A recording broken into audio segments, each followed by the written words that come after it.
Bueno, perfecto. Hoy nos toca hablar a nosotros entonces de la primera parte de lo que lo que me toca a mí dar para ustedes, que es justamente la producción de azúcar. ¿Ustedes tienen idea de cómo se produce azúcar?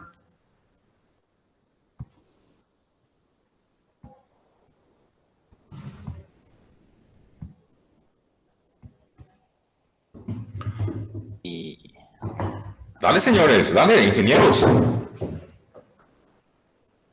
¿Cómo? ¿Cómo creen ustedes que se produce azúcar? A partir de la caña de azúcar pasa a un proceso de molienda que sería el trapiche. Está bien. En el trapiche, entonces lo que yo hago es obtener el Extrae caldo. el caldo de mosto. Está bien. ¿Y después? Concentramos en evaporadores. Sí, está bien. Tenemos ¿Qué es ya lo que estamos un, viendo ahora? tenemos ya un líquido más espeso, más concentrado. Sí. Y lo que no me acuerdo si de ahí pasamos ya a la sulfitación o, Ah, sí. o cristalización. Está. Creo que se clarificaba primero, se Claro, se filtraba. clarifica primero, para los que están buscando en Google ahora pueden buscar sin ningún problema.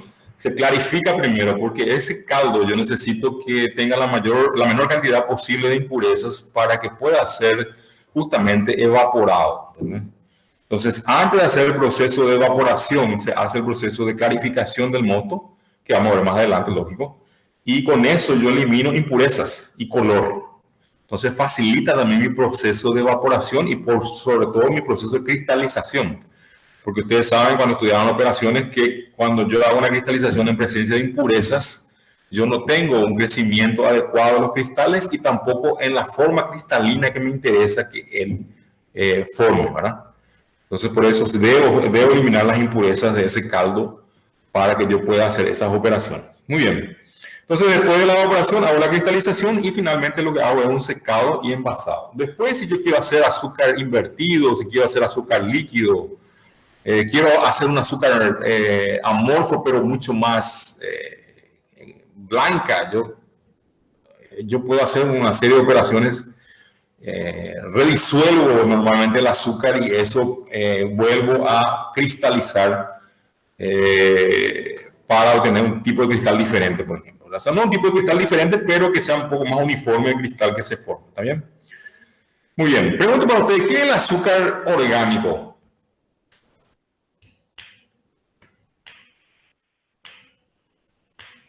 el azúcar que no es blanca, que no pasa por ese azúcar que no proceso. es blanca. Vamos a pensar por una cosa. Entonces, el azúcar mascabo, que no es blanca, es orgánico. Ahí ya te debo. Profe, no es el azúcar que no pasó por el proceso de sulfitación, o sea, antes de entrar al proceso de Sí, o sea, blanqueamiento del azúcar. principalmente el proceso de sulfitación el que se evita en ese tipo de azúcares, ¿verdad? En realidad el azúcar orgánico ya tiene que ser orgánico desde el proceso de cultivo, Claro. en donde hay solamente ciertos tipos de sustancias que pueden adicionar para fortalecer la planta o incluso inhibir el crecimiento de malezas o incluso que afecten parásitos a la planta, ¿verdad? Entonces hay un control sobre eso, se evita, lógicamente no se hace sulfitación, ¿verdad? Y también antiguamente, ¿verdad? Se le adicionaba antes del proceso de secado peróxidos para que justamente blanqueen esos cristales de azúcar. Profe, se Sí. evita el uso de GMO también, ¿verdad? ¿Cómo? No se Sí, puede sí, usar sí. Sí, también. que te lleva a un rendimiento altísimo, ¿verdad? Sí, así mismo también. Una cosa bien interesante es, ustedes cuando eran más chicos, ¿verdad? Tuvieron acné, ¿cierto? En la cara. Y había un producto que se usaba mucho, ¿verdad? Hasta ahora se usa, que es justamente a base de peróxido de bismuto, ¿sí? Que ayuda justamente a resecar los granos que te salen en la cara, pero notablemente eso hacía que se blanqueara también tu cara, ¿verdad? Y ese blanqueador es más o menos el que se usaba también, un peróxido, para blanquear el azúcar antiguamente. Si yo hago azúcar orgánica, lógicamente tengo que eliminar eso, ¿está bien? Entonces, Esa es la diferencia entre un azúcar común y azúcar orgánico. El azúcar orgánico es más caro, sí, justamente porque cuesta mucho más hacer los controles en campo, ¿verdad? Para generar un azúcar, o sea, una caña de azúcar que tenga un rendimiento elevado, ¿verdad? Y que no tenga compuestos químicos prácticamente en su proceso de cultivo. ¿Está bien? Bien, entonces, en esta primera clase de procesos vamos a abordar la primera parte de la fabricación de azúcar.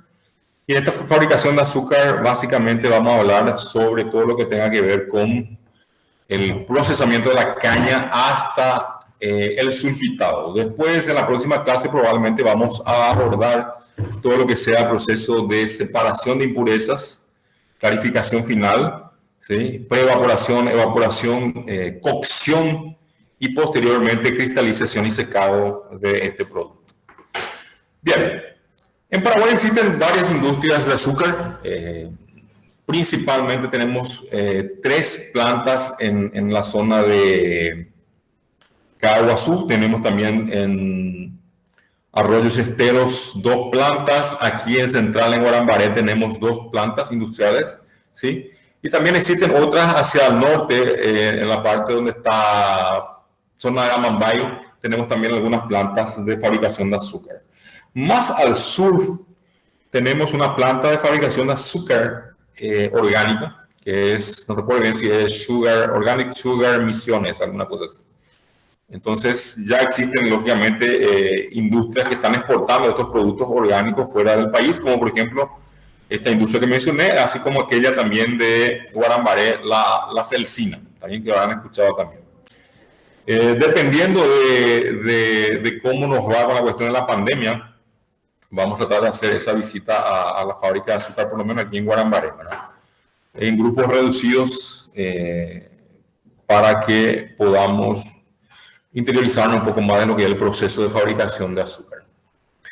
Bien, sí. Entonces, ahora, yo por ejemplo vivo en Canindeyú y últimamente, o sea, estos últimos 2 meses, los camiones tipo Scania así enormes, pero llenos de caña de azúcar, estoy totalmente picado así. Que no sé, ya se va hacia Salto, hacia Catuete o algo así. Sí, en esa zona hay una fábrica, hay una planta también. De azúcar, porque no se puede ya sea alcohol o sino caña o algo así también, no sé. Yo creo que esa fábrica hace azúcar y alcohol, ¿verdad? No recuerdo el nombre, ¿verdad? Pero en todo caso la próxima vemos eso, cuál es el nombre de esa empresa. Sí, ya llegan las cañas picadas a planta normalmente y en esa zona, como te dije, y también en la zona de Caguazú, hay mucha producción de caña. Y notablemente, ustedes saben que la zona de Caguazú y San Pedro siempre fue una zona donde se plantaba mucha mandioca, ¿verdad? Entonces, en Caguazú había varias fábricas de almidón de mandioca. Solo que la gente de Caguazú, que tiene su fábrica de almidón, ahí está sufriendo justamente la falta de materia prima, porque las industrias de azúcar ofrecen mucho más por la caña. Entonces la gente comenzó a cultivar más caña de azúcar en esa zona que mandioca. Además, la caña de azúcar tiene menos cuidado que la mandioca. Consecuentemente, no hay abastecimiento, perdón, de mandioca para esas industrias de almidón. Y justamente hace poco fuimos a visitar una fábrica tanto de etanol, de azúcar y almidón de mandioca en Caguazú, y las fábricas estaban paradas, la fábrica de almidón. ¿Por qué? Porque no tenían materia prima. Y si querían materia prima, tenían que traer de San Pedro, ¿cierto? Que ya le queda muy lejos a la gente, a esa empresa. Entonces, consecuentemente, están con esa deficiencia de materia prima. ¿Por qué? Porque las industrias de alcohol y azúcar están vendiendo mucho más. Y se preguntan ustedes, ¿y por qué está vendiendo mucho más azúcar hoy en día la industria paraguaya? Justamente la industria de azúcar fue favorecida por la cuestión de la pandemia. La pandemia evitó justamente la entrada de contrabando a Paraguay de azúcar, y en el año 2020 fue el mejor año de la industria azucarera en Paraguay. Y no sé si ustedes recuerdan, pero salía en la televisión el agradecimiento que hacía la industria azucarera y los cañicultores a Paraguay, justamente porque se demostró que si nosotros cuidamos justamente nuestras fronteras, la industria puede mejorar y consecuentemente haber mucho más aumento de trabajo para todo el mundo. Y notablemente en contraposición a lo que la gente pensaba, que esta pandemia iba a afectar a la producción, eso no pasó. Paraguay produjo mucho más alimentos en esta pandemia, ¿sí? Y muchos de los empleos que fueron eliminados aquí en la zona urbana de Paraguay fueron justamente reempleados en esa zona del país donde sí había producción de alimentos. O sea, eso fue interesante y a veces vale la pena ser conservacionista en el sentido de no dejar pasar otros productos, ¿verdad? Y especialmente contrabando a Paraguay. ¿Está bien? Bien, el azúcar, entonces, como ustedes saben, está constituido de sacarosa. La sacarosa está formada por una unidad de glucosa y una unidad de fructosa. ¿Está bien? Entonces, cuando yo tengo esa sacarosa, ¿verdad? Yo tengo un dímero y ese dímero puede hidrolizarse. O sea, yo puedo romper este dímero y por un lado voy a obtener glucosa y por otro lado voy a tener fructosa. El famoso jarabe de glucosa o jarabe de fructosa, y se hace principalmente de la sacarosa. Y ese proceso en el cual yo rompo esa sacarosa se llama inversión de la sacarosa. ¿Está bien? Cuando yo tengo por unidades monoméricas separadas. La industria de azúcar y principalmente el producto azúcar, ¿verdad? Tiene una pureza muy elevada, como indica aquí, de 99.96%. Y eso se logró justamente a que las operaciones unitarias en ingeniería química permitieron mejorar la calidad. O sea, antiguamente cuando se comenzó a hacer producción de azúcar, ¿verdad? En el mundo, el costo de un azúcar valía oro. Tener un gramo, o sea, un kilo de azúcar era como tener oro en la mano. ¿Pero por qué? Porque los procesos eran muy complicados para obtener justamente ese azúcar. Después, con el mejoramiento de las operaciones y el perfeccionamiento de esas operaciones, justamente se consigue aumentar esos rendimientos, se obtiene un azúcar de mejor calidad, mucho más blanca, ¿sí? Y consecuentemente los precios también comienzan a disminuir. ¿Está bien? Si no me equivoco, al inicio un kilo de azúcar costaba entre 8 a 9 dólares aproximadamente. O sea, imagínense, ¿verdad? Siendo que hoy el azúcar cuesta muy poco dinero, o sea, menos de $1, uno consigue comprar un kilo de azúcar hoy en día. ¿Está bien? Bueno, ¿cuáles son los usos que podemos dar a esa sacarosa, ¿verdad? Y que no sean necesariamente para edulcorante? Yo puedo utilizar para materia prima en la fabricación de glicerol, por ejemplo, en procesos fermentativos. Ustedes saben que el glicerol tiene muchas aplicaciones en la industria de alimentos e industria farmacéutica principalmente. Puedo hacer que esa sacarosa, ¿verdad?, reaccione con otros tipos de unidades y grupos carboxílicos, por ejemplo, para formar plastificantes, ¿verdad? Puedo fabricar polímeros. Además, puedo fabricar surfactantes, ¿sí?, con ese azúcar. Puedo fabricar dextrano por fermentación, ¿verdad? También puedo obtener ésteres secantes para la industria de tintas. Y por sobre todo, hoy en día estamos fabricando, o sea, se está fabricando polímeros biodegradables a partir de sacarosa. Entonces, la sacarosa se va uniendo a otros tipos de unidades monoméricas como ácido láctico, por ejemplo. Entonces, se forman polímeros, ¿verdad?, de azúcar y ácido láctico o ácido glucólico, por ejemplo, ¿verdad? Y glicólico, ¿está bien? Entonces, son algunos de los usos adicionales que se le puede dar a la sacarosa, ¿sí?, en la industria química. Bien, pero ¿qué es esa caña de azúcar? ¿Dónde está esa sacarosa? Esa sacarosa está justamente en la caña de azúcar, ¿verdad? En el Saccharum officinarum, que es una planta herbácea que puede llegar a medir hasta 5 o 6 metros aproximadamente, en algunos casos llega hasta 7, y contiene hasta 15% de sacarosa, ¿sí? ¿Cómo se hace o se acumula esa sacarosa dentro de la planta? Justamente por procesos de fotosíntesis, en donde se absorbe CO2, ¿sí? En presencia de luz, la planta genera glucosa, ¿sí?, y fructosa también, y se van justamente acumulando y formando los dímeros de sacarosa dentro de esa planta. ¿Cómo está la producción de caña de azúcar en Paraguay, básicamente? Esta es una tabla que nosotros estamos utilizando justamente para analizar también cuánto se genera de residuos o de bagazo de caña de azúcar en Paraguay, ¿sí? Y estos son los datos en función de los departamentos, justamente, y vemos que en 2010 la producción era aproximadamente de 5 millones de toneladas de caña de azúcar y hoy día, 2020-2021, estamos prácticamente cerca de los 7.5 millones de toneladas de caña de azúcar. Todavía Paraguay es un productor mediano, ¿verdad? O chico en realidad de caña de azúcar. ¿Por qué? Porque está sustituido principalmente por soja, ese cultivo.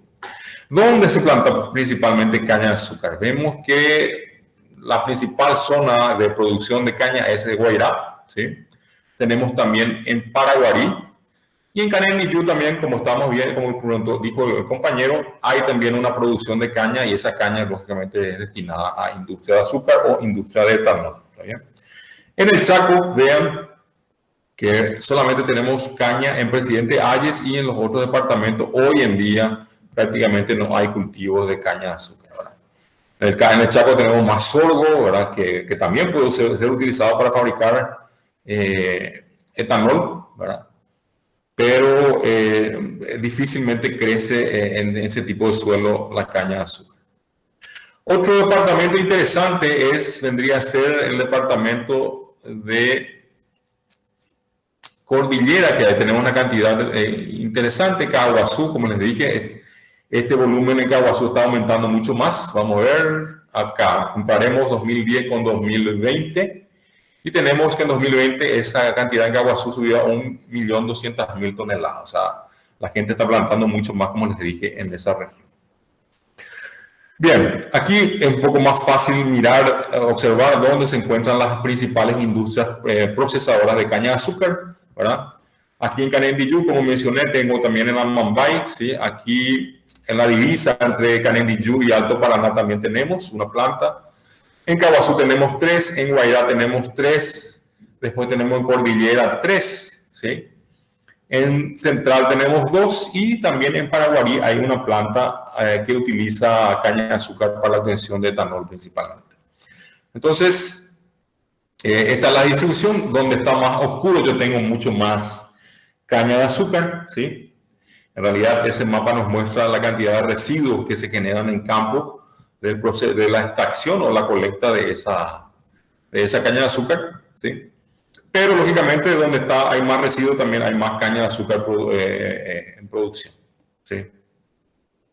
Bueno, la caña de azúcar básicamente está constituida por dos partes principales, el bagazo, ¿verdad? Y el caldo de caña, que es lo que nos interesa a nosotros.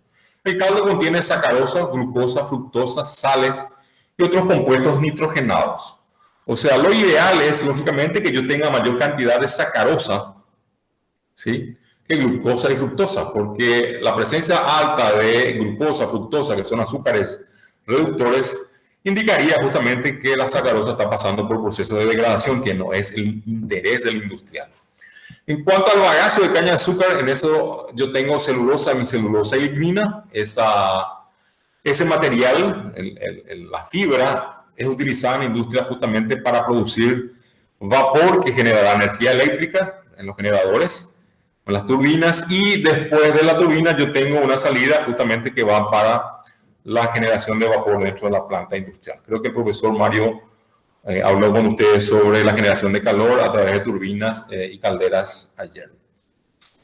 La quema de ese bagazo de caña de azúcar para generar energía requiere a veces generalmente un tipo de quemador especial, ¿sí? Y esos quemadores pueden ser quemadores móviles, que van alimentando lentamente las calderas, y generalmente esas calderas son calderas acotubulares, ¿verdad? De alta presión, de presión de 11, 12, incluso hasta 15 kilogramos por centímetros cuadrados, ¿verdad? Que pasa eso primero a una turbina generadora de energía eléctrica, y el resto pasa, el vapor a menor presión pasa a calentar las diferentes operaciones dentro de la planta.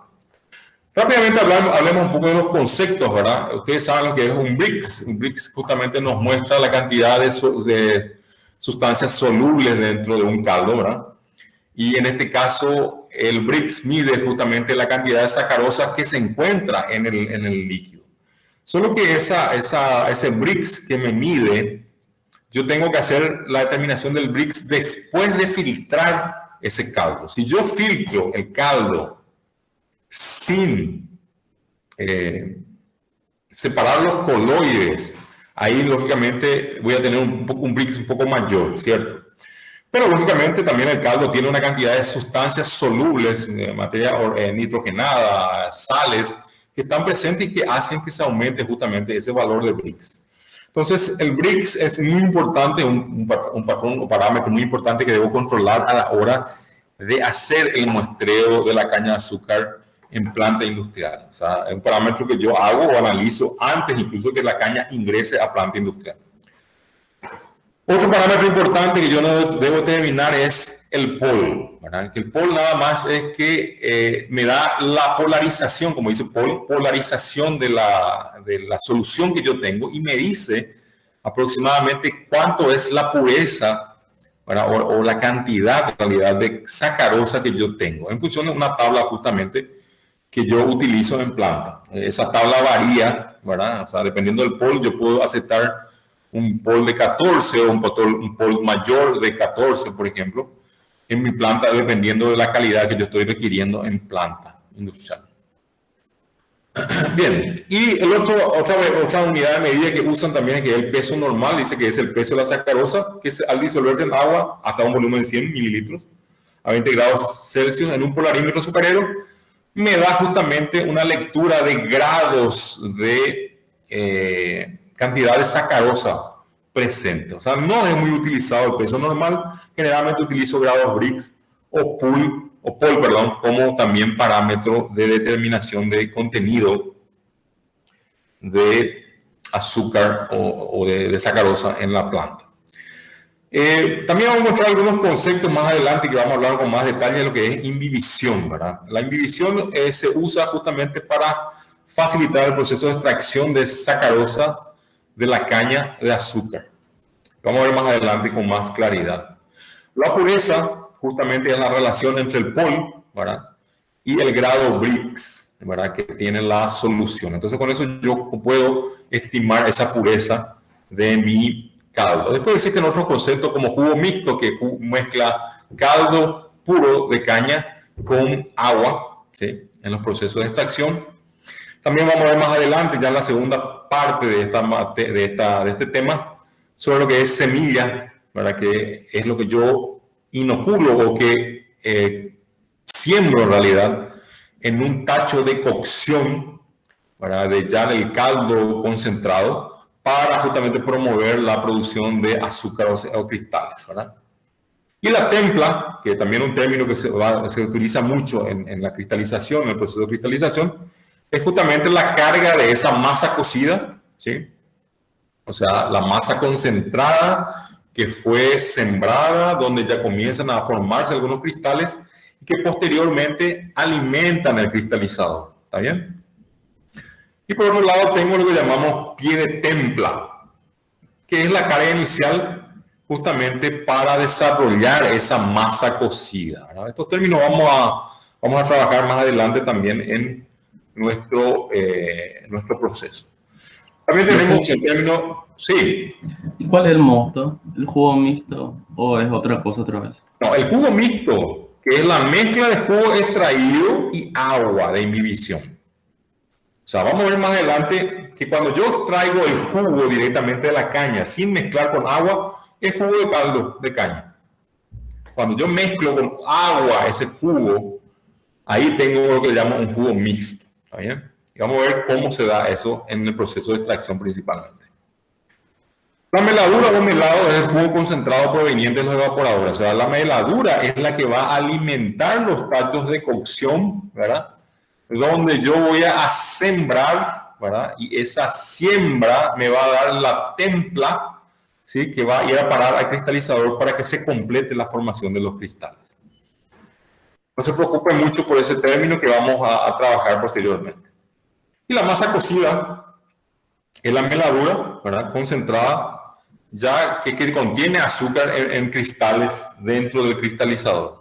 También hay un término que se usa que se llama magma, que es la mezcla mecánica de cristales y mieles y jarabes concentrados. Normalmente esa magma es la que sale del cristalizador, se centrifuga. Por un lado yo tengo los cristales de azúcar y por otro lado tengo una miel que puede o no retornar al proceso de cristalización. Bien. Entonces, como dijimos, esa caña, esa sacarosa o esa caña de azúcar tiene aproximadamente 10 a 20% de sacarosa, y si comparamos eso con el maíz dulce también tiene una alta cantidad de sacarosa, ¿cierto? De hecho, en otros países se extrae también esa sacarosa del maíz dulce justamente para obtener azúcar. Solo que los procesos son un poco más complejos, ¿verdad? Y en nuestro caso solamente usamos caña de azúcar para la obtención de ese producto.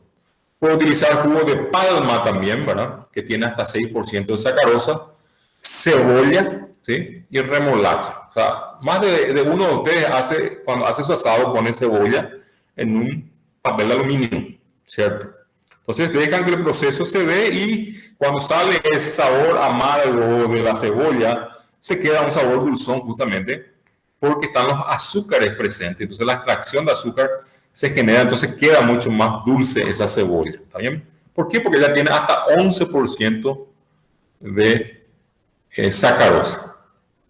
La remolacha se utiliza normalmente en países europeos para extraer azúcar, extraer sacarosa, ¿sí? Y es otro proceso que nosotros probablemente no vamos a abordar en nuestra materia por falta de tiempo. ¿Está bien? Pero sí, en el libro Austin, en el capítulo de azúcar, van a encontrar también un proceso de obtención de azúcar a partir de remolacha. Bien.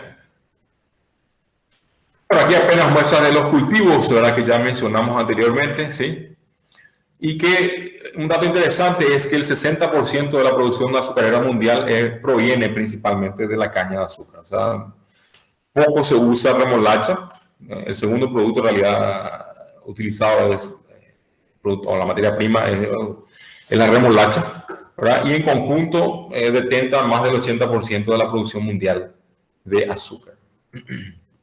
Bien, aquí vemos un flujograma de proceso combinado para que muestra la producción de azúcar y la producción de etanol. No vamos a entrar a la producción de etanol, vamos a referirnos solamente hoy en día a la producción de azúcar. Pero esto es lo que ustedes pueden encontrar en una fábrica de azúcar y alcohol por ejemplo, en ASPA, de Icuarí, ¿sí? O en Alcotex, que está en Caguazú. De hecho, nosotros visitamos hace poco tiempo Alcotex y les recomiendo mucho que puedan hacer pasantía en esa industria porque es una industria modelo, ¿sí?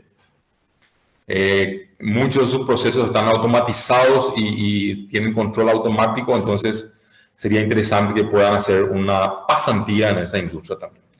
Bien, ¿cómo comienza el proceso de fabricación de azúcar?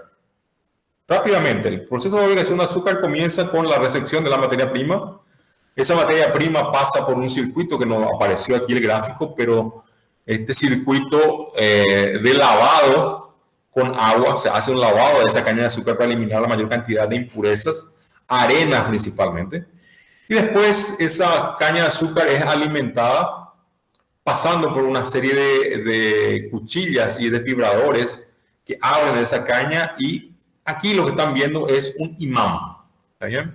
Entonces toda esa caña molida pasa por un imán para recoger justamente metales que pueden afectar el proceso de molienda posterior. O sea, que afectar y romper incluso los molinos que están siendo utilizados. Y ustedes van a decir, pues, ¿será que hay mucho metal? Sí hay mucho metal. Y se puede comprobar eso en la industria cuando ustedes llegan, porque se fijan en la parte superior del imán y ven la cantidad de metal que se pega al imán justamente que viene con la caña. ¿Está bien? Puede ser resto de alambre, puede ser resto de algún equipamiento que se utilizó para justamente cortar esa caña, por ejemplo. ¿Está bien? Bien, después de separar los metales, ya tengo la caña desmenuzada, ¿verdad? Desfibrada, y paso justamente a lo que yo llamo tren de molienda. Este tren de molienda en particular tiene 1, 2, 3, 4, 5 unidades de molienda que también son denominados, o que es denominado cada unidad como castillo de molienda o terno de molienda, porque tiene 3 cilindros de molienda principales. También tiene otros cilindros pequeños que son cilindros conductores de la caña para dentro del sistema de molienda. El bagazo que se obtiene en esa molienda pasa lógicamente a producción de calor en las calderas, ¿sí? Y de ahí producción de energía, y el vapor retorna a diferentes operaciones como mencioné en la planta. Por otro lado, el caldo que se obtiene justamente de ese proceso de molienda pasa a los procesos de clarificación. Ese proceso de clarificación puede ser, como ustedes preguntaron y mencionaron, incluso el proceso de sulfitación. En el proceso de sulfitación, yo lo que hago es formar complejos, y esos complejos, principalmente con grupos carbonilos y carboxilos, precipitan, ¿sí?, con la ayuda de óxido de calcio, de cal, que yo voy adicionando también al jugo. Entonces, con eso se forma el encalado, ¿verdad?, de ese caldo, y el caldo pasa a un proceso de decantación, ¿está bien? Con nuestros decantadores. Vamos a ver más adelante eso. Después del proceso de decantación, el líquido ya entra a un preevaporador, después ingresa a los diferentes efectos de los evaporadores, que normalmente son 4, ¿sí? Entonces yo tengo una concentración inicial de 15% aproximadamente de sacarosa, y esa concentración puede subir a 65%. Al final del proceso de evaporación, el jarabe concentrado ingresa a los tachos cocedores. En este tacho cocedor, ¿verdad?, es donde yo hago la siembra de la semilla. Pero antes de hacer la siembra de la semilla, yo necesito sobresaturar justamente el jarabe que sale del último evaporador. Entonces, la sobresaturación permite que yo pueda hacer la siembra de la semilla o el cristal de sacarosa, y a partir de eso se comience a iniciar la propagación de los cristales de sacarosa, que se comienzan a formar los cristales, ¿está bien? Después de esos cristales, o sea, ese líquido... Profe, Sí. ¿cómo se sobresatura la...? ¿Cómo sobresaturo? Yo hago lo siguiente. Ya tengo una concentración del 65%, tengo todavía agua, ¿verdad?, dentro de ese jarabe, lógicamente, pues está en una concentración del 65%, y lo que yo hago es promover, ¿verdad?, la evaporación a vacío también, ¿cierto? Entonces elimino mayor cantidad de agua. Entonces comienza a aumentar esa concentración de 65, pasa a 70% aproximadamente, y allí comienza a ¿qué cosa? Cuando tengo una concentración sobresaturada y coloco un cristal, ¿qué va a pasar? El líquido concentrado, sobresaturado, ¿verdad?, va a entrar en contacto con el cristal, ¿sí? Y del líquido va a migrar justamente la sacarosa a uno de los lados del cristal de sacarosa que está sembrado.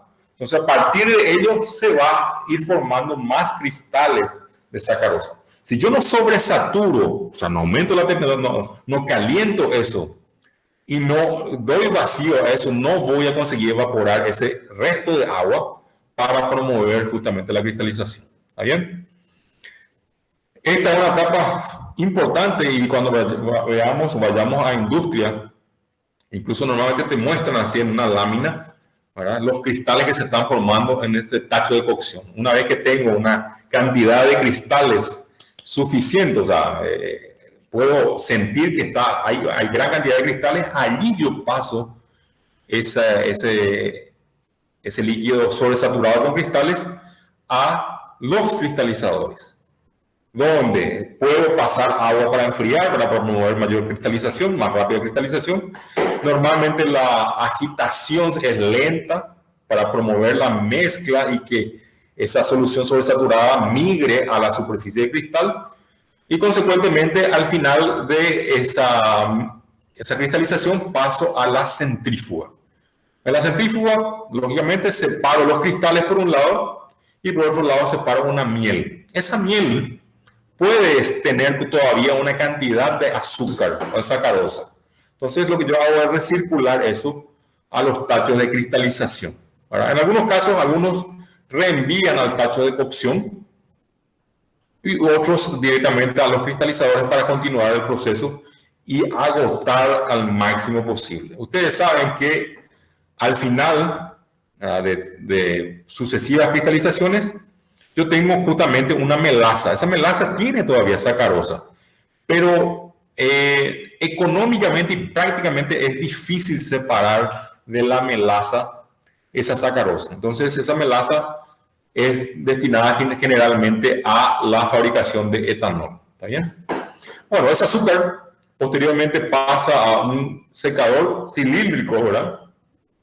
De este tipo, que lo que hace es justamente levantar el azúcar, ¿verdad? Y dejar caer, y tengo un flujo de aire en contracorriente que lo que va a hacer es secar ese azúcar. Finalmente el azúcar cae por un extremo, pasa a una tolva de alimentación que va a la zona de almacenaje o empacado de ese azúcar. ¿Está bien? Entonces, básicamente esto es el proceso y sería interesante que ustedes hagan manualmente un flujograma, un diagrama de bloques por lo menos, un diagrama de bloques de cada una de las operaciones unitarias que forman parte del proceso de fabricación de azúcar. ¿Por qué les digo eso? Porque normalmente se les pide a ustedes diagrama de bloques para cada operación unitaria, para cada proceso industrial. ¿Está bien? Profe, una consulta.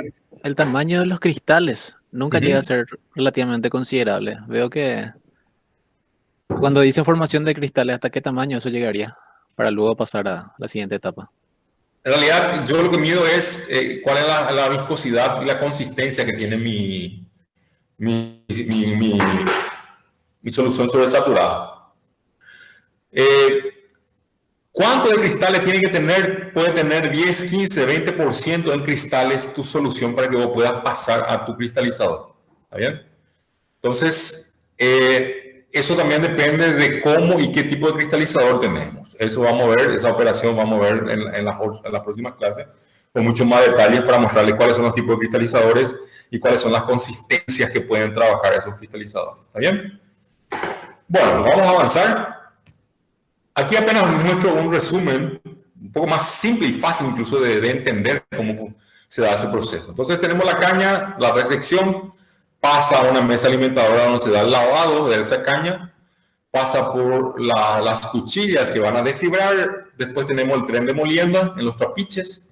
El caldo puede ser o no filtrado antes del proceso de sulfitación. Se da el encalado, primero para neutralizar los ácidos que se forman en el proceso de sulfitado y segundo para promover la formación de flóculos que van a ser calentados y finalmente ese jugo con los flóculos va a pasar a un decantador. Del decantador yo puedo pasar directamente a los recalentadores y preevaporadores, evaporadores, y a partir de eso pasar por el clarificador de vuelta, puedo hacer eso, ¿verdad? ¿Cierto? O finalmente paso directamente a los tachos. Cuanto más limpio llega el azúcar, o el caldo, perdón, concentrado a los tachos de cristalización, es mucho mejor porque ahí evito que tenga deformación de esos cristales, o sea, tenga cristales prácticamente deformados, ¿verdad? O que no se dé la cristalización propiamente dicho. ¿Está bien? Entonces, cuanto más limpio llega el material, es mejor. Bueno, acá muestra de vuelta el resumen. Después de los tachos pasan los cristalizadores pasa a la centrífuga y de ahí se alimenta el secador y del secador justamente ya se tiene el producto comercial. Bien, ¿cómo se hace esa colecta de la caña? Vamos a comenzar por ahí. ¿Cómo se hace la colecta de la caña en el campo? Normalmente se hacía de forma manual, ¿cierto? Hoy en día se hace ya de forma mecánica la cosecha de esa caña. El problema con la cosecha manual, que en algunos casos se hace todavía en Paraguay, es justamente que se considera una explotación humana, justamente que la persona pase horas y horas en los campos cortando caña, porque normalmente la caña se le paga por tonelada de caña cortada. ¿Está bien? En Brasil sí tengo noticias de que mucha gente murió en el campo cortando caña. muchas veces esas personas llegaban con poca cantidad de agua, ¿verdad? En un sol escaldante, ¿verdad? Y realizaban ese proceso de corte de la caña, y por el afán de conseguir mayor cantidad de dinero cortaban una caña en mayor cantidad, y eso hacía que lógicamente se agotaban y terminaban muriendo en el campo, ¿verdad? Entonces hoy en día ya prácticamente estaba abolida esa cuestión de cosecha de la caña de forma manual. Y estos son los equipos que se utilizan hoy en día en campo, justamente, que lo que hacen es recoger y cortar ya la caña y depositar esa caña en los camiones, ¿verdad? Entonces la caña ya llega con un tamaño de entre 15 o 20 o hasta 30 centímetros de largo para que sea procesado. Ahorita están viendo cómo está descargando directamente en el camión, ¿verdad? Después de realizar el corte de esa caña. ¿Bien? Entonces, esa es la forma en la que se está trabajando hoy en día para, lógicamente, aumentar el corte justamente de esa, la mayor cantidad posible de caña en menor tiempo también. La máquina entonces corta en la base, ¿cierto? Y la voluta, ¿verdad? Que es la parte superior, va a otra sección o directamente queda en el campo. Vean aquí abajo, justamente hay una cantidad de material que va quedando en el campo, que forma parte de la cobertura de ese cultivo. Nosotros estamos queriendo trabajar justamente también con el residuo que queda en campo, y nosotros promovemos que 50% nomás se quede de cobertura y el otro 50% pueda ser utilizado para otros usos en industria. Bien, entonces la caña llega en camiones, es pesada en las básculas, y se determinan algunas características como habíamos mencionado anteriormente, que es el POL, el BRICS, el tenor de fibra, o sea, cuánta fibra tengo, y por sobre todo determinar también si existen azúcares totales reductores. ¿Está bien? Entonces esos son algunos de los parámetros que yo debo controlar a la hora de recibir esa caña. ¿Y cómo yo hago ese control en planta? Normalmente en los camiones, ustedes van a ver una serie de camiones frente a las plantas industriales, y esos camiones se recoge una muestra ya de antemano de esa caña para analizar y después permitir su entrada y descarga en la industria. Entonces, lo que se hace es determinar justamente el POL, el BRICS, determinar la cantidad de azúcares reductores, ¿verdad? Y la cantidad de tenor de fibra, como mencioné. Esos parámetros son importantes, especialmente también el tenor de fibras, porque cuanto más fibra yo tengo, ¿cierto? Va a ser mucho más difícil sacar la sacarosa y van a necesitar mucho más molienda y van a necesitar más agua para separar esa sacarosa de la caña. ¿Está bien?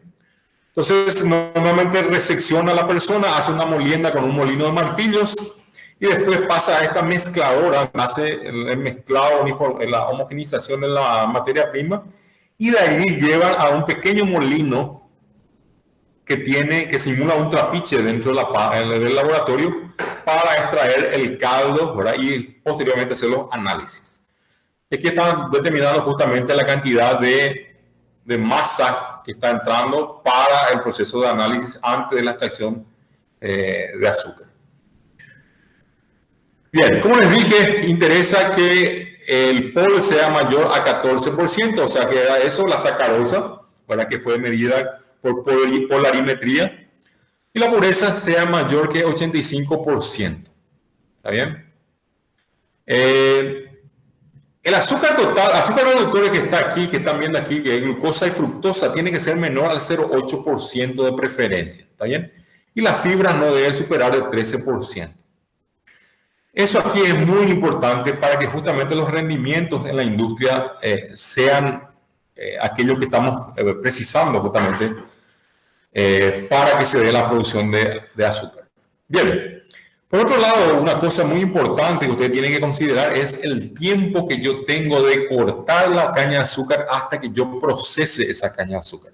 Les dije a ustedes que justamente los azúcares reductores son uno de los problemas más importantes, ¿verdad? Porque si yo tengo un azúcar reductor elevado, eso significa que la sacarosa está pasando por procesos justamente de hidrólisis. ¿Está bien? Y inversión de esa sacarosa. Entonces voy a tener fructosa y glucosa. Y eso es lo que yo no quiero. Vean aquí en este gráfico, justamente muestra el almacenaje hasta 12 días de la caña de azúcar antes de su procesamiento y veamos cuál es el comportamiento del grado Brix. Vean que en el original, en el tiempo cero, tengo 15.45 grados Brix, que es lo que yo necesito para ingresar en planta, ¿verdad? Vean que ese Brix puede ir aumentando a medida que pasa el tiempo. Pero ahí ustedes van a decir, pero eso no debería disminuir, profesor, ¿verdad? Porque va a disminuir la cantidad de sacarosa. No disminuye. Al contrario, a medida que la planta es cortada, se van disolviendo mayor cantidad de sólidos de la planta dentro de ese caldo. Y consecuentemente vean cómo va aumentando ese grado Brix. Entonces no es importante, o sea, lo importante es que no sea menor a 14, ¿sí? Cuando es el tiempo de 0 o un día. Y no tiene que ser superior a 17 porque vean aquí, ya comienza a haber solubilización en ese caldo de otras sustancias, ¿verdad? Vean cómo la sacarosa va disminuyendo del tiempo 0 al tiempo 12 días, perdón, ¿sí? Y también los azúcares reductores como van aumentando al pasar del tiempo. La pureza de ese caldo, de esa caña, disminuye también, ¿verdad? Y aumenta también la acidez. Esa acidez se da no solamente por degradación de los azúcares por acción de los microorganismos, sino que también se van desprendiendo azúcares, ¿verdad? De las unidades, como por ejemplo la hemicelulosa de la planta, ¿está bien? Entonces lo ideal es que tenga un procesamiento entre 14 y 18 horas, ¿sí? Y eso también en función de la condición de clima que yo tengo, pueden ser para días calientes y lluviosos, por ejemplo, hasta 14 horas de almacenaje como máximo antes de su procesamiento y en épocas frías 18 horas. Pero lo ideal es que no pase de 48 horas para que justamente no se dé la inversión de esta sacarosa. ¿Está bien? ¿Alguna pregunta hasta aquí, señores?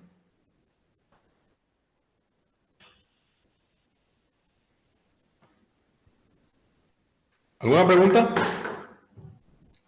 Creo que está quedando muy claro todo, profesor. Bueno, sigamos entonces. Profe, yo sé que tengo una pregunta. En el caso de que, por ejemplo, vos mencionaste que llueve, por ejemplo, y el producto así, la caña igual mojada, se mete igual en la máquina así como está, o se tiene que dejar La secar caña, o algo así. si vos te pones a pensar rápido y mal, ¿verdad? Rápido y mal, digo, en realidad pensar bien, ¿verdad? ¿Cómo es la caña de azúcar? ¿Cuál es la superficie que tiene esa caña de azúcar? Normalmente tiene una superficie lisa, ¿verdad? Entonces, por aquí no va a entrar agua. Si entra agua, va a entrar por aquí, va a humedecer esto, ¿cierto? Y lógicamente yo tengo también un contenido de humedad que yo tengo que admitir en planta, ¿no? O sea, yo no puedo admitir, por ejemplo, una caña que tenga 90% de humedad. O sea, tengo que controlar justamente eso. Y eso va a depender de los parámetros de admisión que tengo en planta. O sea, la caña de azúcar en sí, lógicamente, tiene aproximadamente 85, ¿verdad? O 90% de humedad. Si aumenta mucho más esa humedad, lógicamente yo tengo que preocuparme. ¿Está bien? El bagazo de caña de azúcar, después de la extracción del caldo de caña de azúcar, tiene entre 50 y 55% de humedad. El bagazo ya libre de ese caldo. ¿Está bien? Entonces, por esta parte, difícilmente que entre mucha humedad. Quizás por este extremo sí, ¿verdad? Pero en ese caso se hace el descuento correspondiente por exceso de humedad. ¿Está bien? O sea, lógicamente no va a parar la fábrica porque está lloviendo, ¿verdad? Tiene que continuar trabajando, entonces va a continuar admitiendo más materia prima y tiene que hacer el descuento en relación a la humedad, ¿verdad? ¿Cierto? Bien. Vamos allá. Entonces, después de hacer la resección, yo tengo que hacer ahora la alimentación en las máquinas y tengo que hacer el proceso de limpieza de ese material. Entonces, aquí ustedes están viendo una imagen donde se muestra el camión que está descargando en esta mesa que tiene una inclinación de aproximadamente 40 a 45 grados, ¿sí? En donde esa mesa tiene una banda, ¿verdad? Con unas rasquetas que va elevando la caña de azúcar por la parte superior. Vamos a ver mucho más claramente en este equipo, o sea, en esta figura. Aquí descargo ese camión, ¿sí? Y vean aquí las rasquetas que van transportar a una parte superior, ¿verdad?, esa caña cortada, ¿sí? Y también se coloca justamente una serie de aspersores ya en esta mesa alimentadora. Entonces se hace el lavado con agua, ¿verdad? Esa agua puede ser agua fría o agua ligeramente caliente. Esa agua caliente puede venir de los condensadores, por ejemplo, ¿sí? Y se reutiliza justamente para hacer el proceso de lavado. O sea, cuanto más limpia está mi caña e ingresa a planta, yo tengo menos gastos para clarificación de ese producto, ¿está bien? Ese caldo en ese caso. ¿Cuánto se usa de agua? Se usan generalmente 5.000 litros por hora por tonelada. Muchísima agua por tonelada de caña. Pero eso puede llegar incluso a 15.000 en función de la calidad de esa caña. Y algunas plantas justamente usan esa cantidad. O sea, el consumo mínimo de agua es de aproximadamente 5.000 litros. ¿Está bien? Aquí encuentran algunas cosas en portugués porque esto era de la clase que yo daba en Brasil, ¿verdad?, sobre producción. Entonces, cada tanto van a encontrar algo en portugués también. Bien, aquí está una imagen de una descarga en una mesa alimentadora. Vean aquí que se ve la zona donde están descargando el material. Eso ya llega del campo y aquí está la zona de lavado. O sea, yo puedo hacer por aspersión o directamente así chorros de agua que voy a descargar sobre esa mesa alimentadora. ¿Está bien? Después vamos a pasar ya por el proceso de trituración de esa caña para que ingrese al proceso de molienda.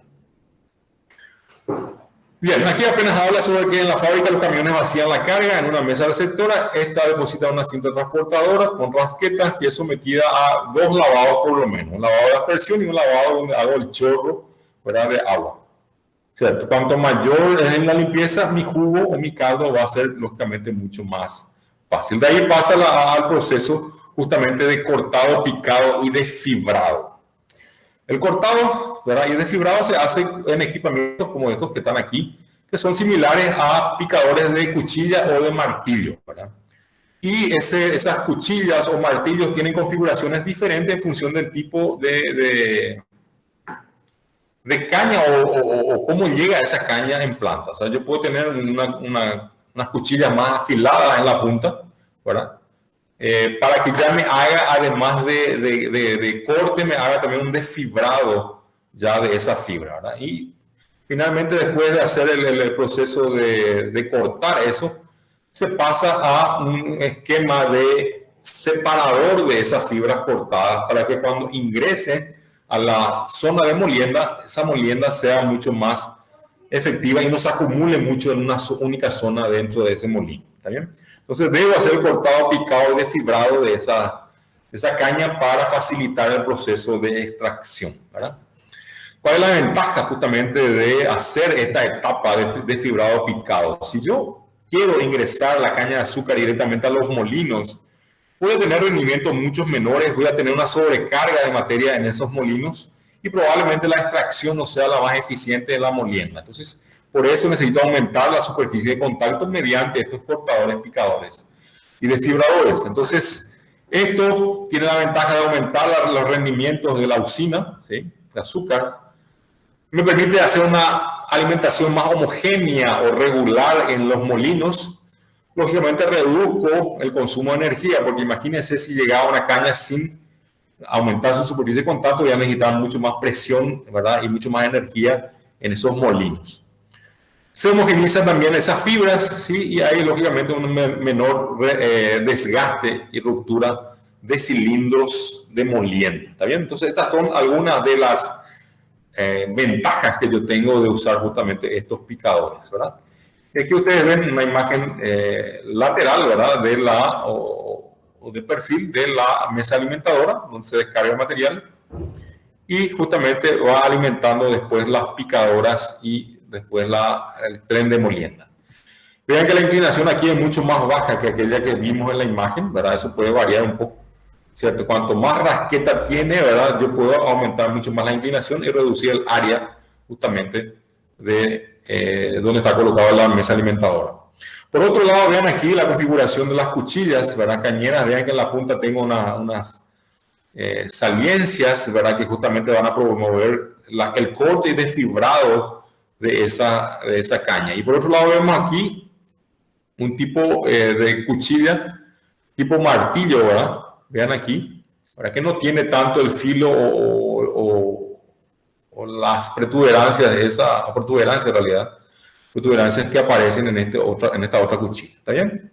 ¿Alguna pregunta, señores, hasta aquí? Profe, el agua que se usa para lavado Mm. no se llega a acumular o pasa directamente así mojada, absorbe todo. O sea, la caña, vamos a decir, absorbe todo el agua y ya pasa directamente al otro equipo. En realidad, el agua se recircula. Se recircula. O sea, pasa por un decantador, ¿verdad? Se separan las impurezas pesadas, arena principalmente, y esa agua puede ser reutilizada en el propio lavado. ¿Está bien? Okay. Si yo no muelo, vos me decís que puede tener esa agua un poco de azúcar, puede tener un poco de sacarosa, sí, ¿verdad? Pero si yo no muelo y yo no aplasto eso, las fieras no permiten que yo pueda separar la mayor cantidad de jugo posible, ¿verdad? Por eso acá lo que se hace es corte nomás. Yo no apelmazo eso. Cuando yo comienzo a apelmazar el bagazo de caña, ahí sí yo promuevo la extracción del caldo. ¿Está bien? Entiendo. Bueno, vamos a ver aquí rápidamente en qué consiste ese proceso de extracción, ¿verdad? Por molienda, ¿verdad? La extracción, como les dije, se puede realizar en estos castillos, ¿verdad? De molienda. Vean aquí, esto que está aquí es el cilindro principal. Esto es el cilindro anterior, denominado cilindro anterior, y esto que está aquí es un cilindro de descarga de bagazo. ¿Está bien? Entonces, generalmente, la alimentación de bagazo de caña entra en esta zona. Estos rodillos lo que ayudan es a mover, ¿cierto?, hacia la zona principal de molienda. Ya promueven cierta molienda también, estos cilindros, pero aquí no hay mucha presión ejercida en esa caña. Entonces, es conducido la caña de azúcar dentro de este tren de molienda para, por un lado, obtener el caldo en la parte inferior, por otro lado, el bagazo de caña de azúcar. ¿Cuántos molinos yo puedo tener? Yo puedo tener 3 molinos, 6 molinos, 9, 12 o más molinos. Generalmente hasta 12 molinos.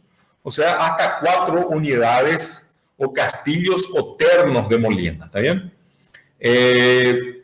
Generalmente, cuanto más molinos yo tenga, la extracción es mucho más favorecida y el gasto de energía es mucho mejor distribuido. ¿Está bien? Porque a veces con un solo terno de 3 cilindros de molienda, yo no consigo justamente extraer la mayor, o sea, la totalidad de ese caldo, de esa caña de azúcar. ¿Está bien? A mayor cantidad entonces de cilindros o de trenes, o sea, de ternos de molienda, mayor rendimiento de extracción. Y aquí se ve un poco más claramente cómo funciona. Esto es el cilindro principal, el cilindro anterior y el cilindro posterior o cilindro de bagazo, ¿verdad? De descarga de bagazo. Como les dije, hay un cilindro previo pequeño que no hace mucha presión, que lo que hace es conducir la caña justamente entre estos 2 cilindros. Cuando yo aprieto esto, justamente, parte del caldo va a caer en este colector, caldo de segunda presión. Y como esto está girando, el líquido también va a ir subiendo por aquí. Entonces tengo caldo, como le llama, de la primera compresión. Entonces voy a tener caldo por este lado y voy a tener caldo por esta zona. Entonces aquí abajo normalmente tengo una bandeja que recoge ese líquido, ¿verdad?, para conducirlo ya a los depósitos y posterior clarificación. Por otro lado, como les dije, cuando gira este cilindro de descarga de bagazo, voy a descargar el bagazo para el siguiente tren de molienda. Esto descarga sobre una transportadora, una cinta transportadora con raqueta, lleva esto al segundo tren de molienda y así sucesivamente va pasando esa caña de azúcar hacia los diferentes ternos de molienda. ¿Está bien? Bueno, aquí apenas para mostrar a ustedes cómo se da esa distribución y cómo son los bastidores que yo utilizo y sobre los cuales descansa justamente el cilindro. Vean que normalmente el cilindro es un cilindro de acero al carbono, donde está la parte principal, ¿verdad? En algunos casos es pulido, ¿sí? Y normalmente estos ejes, ¿verdad?, de movimiento de esos cilindros está asociado a un motor reductor gigante que justamente va a promover el movimiento de esos cilindros para que se dé la molienda de la caña de azúcar. El problema está cuando yo tengo que sustituir un molino, ¿verdad?, por algún problema o una avería, ¿verdad? Y eso se da mucho en industrias que no invierten en hacer un buen proceso de limpieza y separación de impurezas, principalmente de metales. O sea, yo necesito tener, o sí, un imán para justamente evitar romper los dientes, ¿verdad?, que tiene mi cilindro, las ranuras que tiene mi cilindro. Si yo rompo mucha ranura, ¿verdad?, yo no voy a conseguir hacer la extracción y mis rendimientos van a disminuir bastante, ¿verdad? Entonces yo necesito justamente cuidar ese cilindro. Y en algunos casos, cuando hay ruptura de eje, voy a tener que cambiar eso. Imagínense sustituir un cilindro, ¿cuánto tiempo me lleva en planta? ¿Cuánto tiempo me lleva? Me puede llevar 2 días como mínimo. ¿Está bien? 2 días de no producir. Y imagínense para una fábrica que produce o que procesa 2.400 toneladas por día de caña y tenga la máquina parada. ¿Está bien? Entonces es muy complicado eso. Por eso es importante cuidar esos cilindros justamente. Y aquí se ve un poco más de detalle, ¿verdad?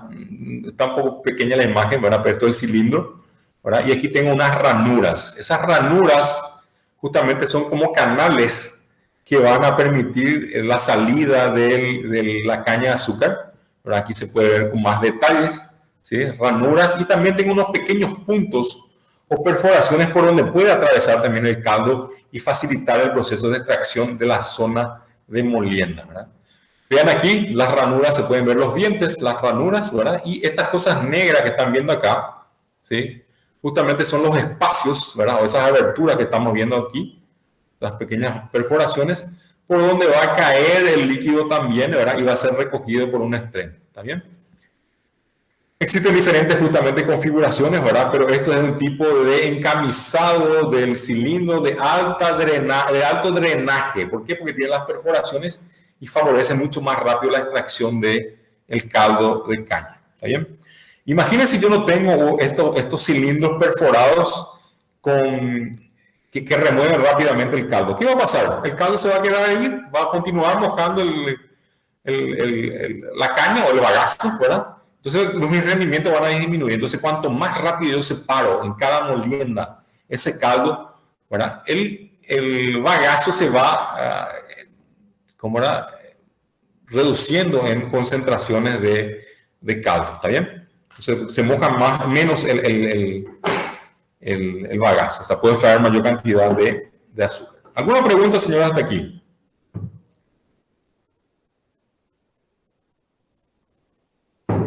Profe, eso no se limpia o algo así, o sea, no se atasca, no se quedan. Yo voy a mostrarle ahora que vamos a hacer que se usa agua de inhibición, ¿verdad? Y también hay limpiadores, hay también unos chorros de agua que va pasando ahí, justamente para ir eliminando justamente cualquier cosa que pueda trancar esos orificios, ¿está bien? Pero la inhibición propiamente de la caña no se hace en el cilindro propiamente dicho. Le voy a mostrar que se hace entre cilindros, o sea, en el transportador que lleva la caña a otro terno de molienda. Aquí solamente muestro cómo es un cilindro entero, nuevo, ¿verdad? Y vean cómo se va taponando o cerrando o deformando esos cilindros con el tiempo, ¿tá? Entonces, cuando estos canales se cierran definitivamente y yo ya no tenga filos o superficie suficiente, yo tengo que sustituir ese cilindro. ¿Está bien?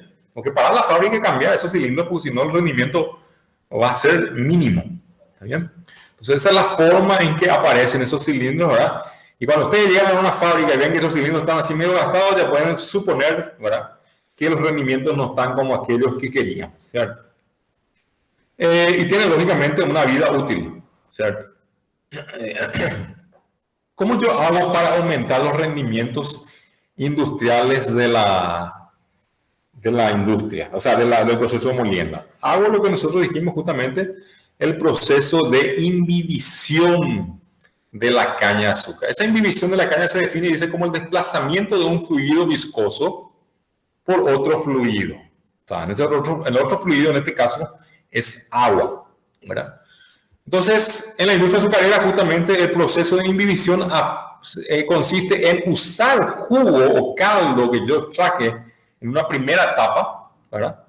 Para, por ejemplo, recircular en otra segunda etapa. O bien, agua en contracorriente. Vean aquí, esto es el tren de molienda, esto es el sentido que le está dando el bagazo, o sea, el bagazo va pasando de este terno a este otro segundo y el segundo al tercero y así sucesivamente. Yo puedo adicionar de forma única en el último cilindro, o sea, terno, en el último terno de molienda, en el último trapiche, agua. ¿Está bien? Agua pura. Entonces, esa agua pura va a ayudar a extraer la mayor cantidad de sacarosa o de caldo que está presente justamente en el bagazo que ya llega prácticamente agotado en este punto. Entonces, esa agua va a extraer al máximo, ¿sí? El bagazo que sale de aquí ya va para quema, ¿verdad? Y el caldo, ¿verdad?, que yo obtengo en esta zona, yo puedo recircular, ¿verdad?, a un terno anterior. Entonces, adiciono agua en el último terno, ¿sí? Después, esa parte de ese caldo, no todo el caldo, que es el caldo del cuarto terno funcionando, por ejemplo. Este primer terno no es un terno de molienda propiamente dicho, lo que hace es aplastar solamente un poco el material, preparar para que en realidad todos estos otros funcionen adecuadamente. Entonces, parte de ese caldo voy a recircular al terno anterior. De este terno voy a sacar una porción de caldo también que voy a recircular, y con eso en contracorriente yo voy favoreciendo justamente la extracción de sacarosa y que esa sacarosa se disuelva en el líquido, en el caldo. Cuando ustedes preguntaban qué era el jugo mixto es nada más que cosa. Cuando yo tengo agua de imbibición, ¿verdad?, mezclado con caldo de caña. Si yo no uso agua de imbibición y solamente uso el caldo, ahí tengo jugo de caña puro, ¿verdad? Pero cuando yo adiciono agua, tengo ya sí un caldo mixto. Ahí yo les pregunto a ustedes, ¿puedo adicionar agua a discreción o no? Profe, ¿y eso no afectaría después en la parte de la evaporación, en el caso de la cantidad de agua que tenés que volver a quitar si es que pones Absolutamente sí, claro que sí. O sea, yo no puedo adicionar agua a mansalva, ¿verdad? La persona que está acá en el laboratorio va a ir controlando constantemente si la cantidad de agua que se está adicionando no está diluyendo de más, ¿verdad?, mi caldo de caña de azúcar, porque si yo diluyo de más, por eso es que se le coloca solamente agua limpia pura en el último molino, en el último terno, y después ya es solamente con caldo que se va recirculando, ¿verdad?, a través de los otros ternos.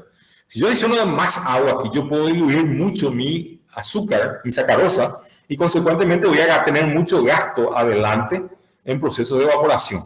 ¿Está bien? Entonces tengo que controlar eso. No puedo hacer una dilución total o mucha dilución.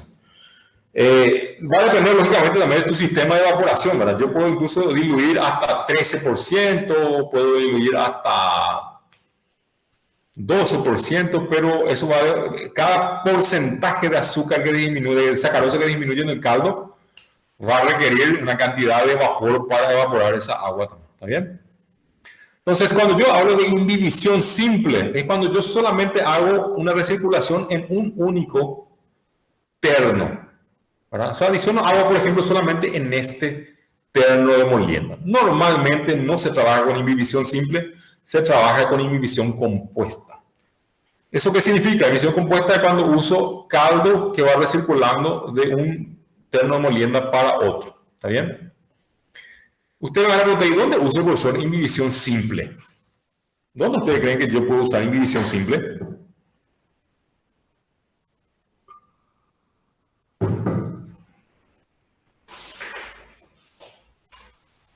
¿Dónde puedo utilizar imbibición simple? En algún proceso donde no necesitas que sea muy concentrada tu solución de azúcar, no sé. Pero yo siempre necesito que sea concentrada la solución de azúcar de sacarosa, ¿verdad? Si no voy a perder en el bagazo. Yo no necesito perder sacarosa en el bagazo, si no se va a quemar, ¿verdad? En realidad no se usa mucho en imbibición simple. En imbibición simple se usa eventualmente en pequeñas plantas industriales ¿verdad? Que hacen, por ejemplo, caña de azúcar, pero caña paraguaya, ¿verdad? Entonces, ¿qué pasa? Ahí se extrae, sí, al máximo posible, pero normalmente se hace una única inhibición o una inhibición simple entre molienda. Además, no tenemos toda esta cantidad de ternos de molienda en una fábrica pequeña, por ejemplo, de caña paraguaya, como ejemplo, o ron, ¿está bien? Cuando ustedes, si alguna vez les toca visitar alguna fábrica de cachaza en Brasil, que hay muchas, por cierto, cuando ustedes van a pasear incluso en las playas, ¿verdad? Brasileñas, van a encontrarse un trapiche por ahí cerca y pueden hacer una visita. O sea, tienen que comprar lógicamente su cachaza, ¿verdad? Pero ahí van a poder ver que normalmente hay 1 o 2 ternos de molienda como máximo, y ahí sí se hace la inhibición simple solamente, donde yo adiciono un poco de agua en uno de esos 2 ternos que se trabajan. Normalmente tiene 1 cuando es muy pequeño, ¿está bien? Entonces ahí sí uso inhibición simple, pero normalmente la industria de mayor porte usa inhibición compuesta. Bueno, ¿por qué tengo que hacer esa inhibición? Eso es muy importante. Esa inhibición tengo que hacer justamente porque permite que yo extraiga mayor cantidad de sacarosa, tenga mayor cantidad de Brix posible, ¿verdad? Pero debo controlar eso para que no necesite justamente elevar mucho la cantidad de calor o de vapor que necesite para el proceso de evaporación en los evaporadores. También esa cantidad de agua que yo voy a utilizar depende del tenor de fibra. Cuando mayor el tenor de fibra, mayor es la cantidad de agua que yo tengo que utilizar, porque esas fibras están entrelazadas y no permite separar o extraer la sacarosa de su interior. ¿Está bien? Entonces, cuanto más fibra yo tengo que adicionarle un poco más de agua para poder hacer la extracción. También, lógicamente, depende de la riqueza de la caña. Si yo tengo mayor concentración de sacarosa, ¿verdad? Mucha de esa sacarosa va a ir en el caldo en las primeras extracciones, pero voy a tener todavía mucha sacarosa dentro de esa fibra. Entonces va a depender de la cantidad de sacarosa que yo tengo. Si tengo una sacarosa que es de 14%, probablemente una simple inhibición ya pueda eliminar o separar esa sacarosa. Pero cuando es muy rico, tiene mayor a 15%, que normalmente no pasa eso, ¿verdad? 15%, 16%. Ahí sí necesito un poco más de agua. Lógicamente tengo que evaluar costo-beneficio de adicionar más agua o menos agua en el proceso y el precio del azúcar, ¿verdad?, que voy a extraer en la inhibición. ¿Está bien? Aquí ustedes están viendo el caldo, ¿cierto?, extraído de los ternos de molienda. Ahí muestra de vuelta la caña cuando se tritura. ¿Cómo se hace el control de calidad? Ahí tengo lo que llamamos el jugo verde. Cuando yo hago la extracción en el molino, tengo el jugo verde y hago una especie de filtrado, y por la parte de abajo vean que tengo un líquido clarificado. Ese líquido clarificado es que yo mido también el Brix y la pureza. ¿Está bien? Entonces, ese es el aspecto que tiene el caldo, el jugo verde, que posteriormente va a pasar por el proceso de depuración o clarificación. ¿Está bien? ¿Alguna pregunta hasta aquí, señores? ¿Alguna pregunta? Profe, yo te quería preguntar algo. Sí. En los castillos, en los trenes, Sí. ¿el espacio entre cilindro y cilindro va disminuyendo? No debería, ¿verdad? No debería. O sea, no sé cuál es el espacio que tiene exactamente entre cilindros, ¿verdad? Pero viste que a medida que vos vas agotando el caldo, vos sacaste prácticamente tu mayor cantidad de caldo en los primeros 2 cilindros, ¿verdad? Los ternos de molienda, ¿verdad? Entonces voy a tener prácticamente bagazo, ¿sí?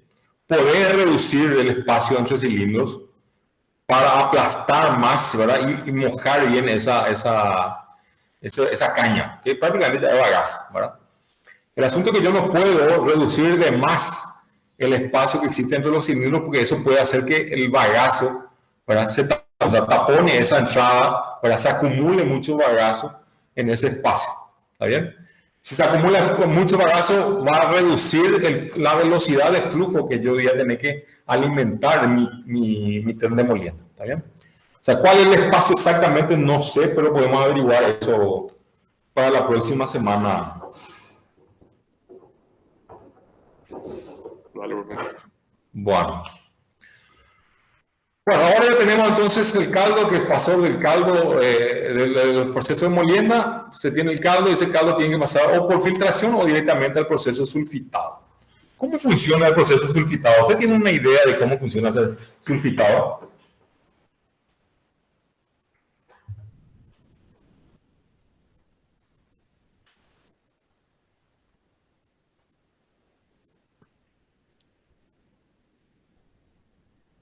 ¿Alguna idea?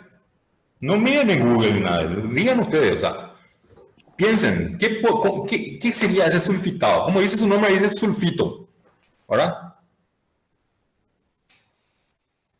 Eso no ¿Qué te puede hace ser ese una corriente de gas con azufre, algo así. Exactamente, como dice su nombre, sulfitado, yo tengo que formar dióxido de azufre. Y ese dióxido de azufre que va a entrar en contacto con el caldo que va a caer por una torre perforada. Entonces el caldo va a caer por la parte de arriba aquí, ¿verdad? Y por la parte de abajo yo voy a insuflar o voy a conducir dióxido de azufre que va a entrar en contacto con el caldo que va cayendo. A medida que va subiendo el gas, ese gas justamente se va a diluir en el caldo, ¿está bien? Y el caldo va a formar ácidos.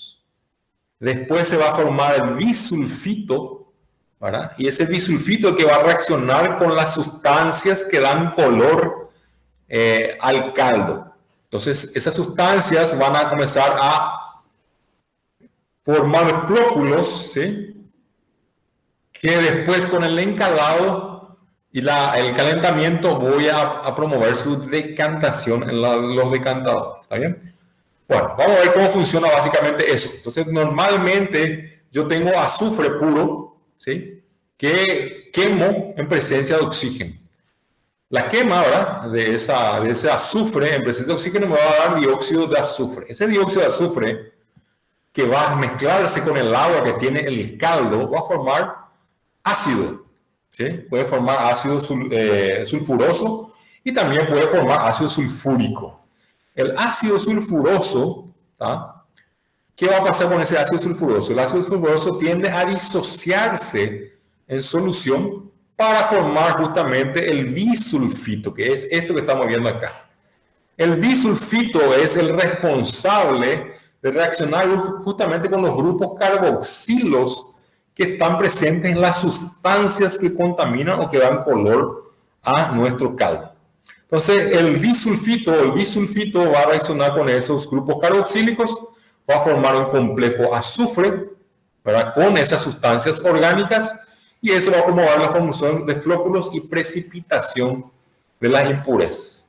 Yo puedo usar entre 250 a 300 gramos de azufre por cada tonelada de caña que voy a procesar. El único problema con esto es, ¿qué cosa?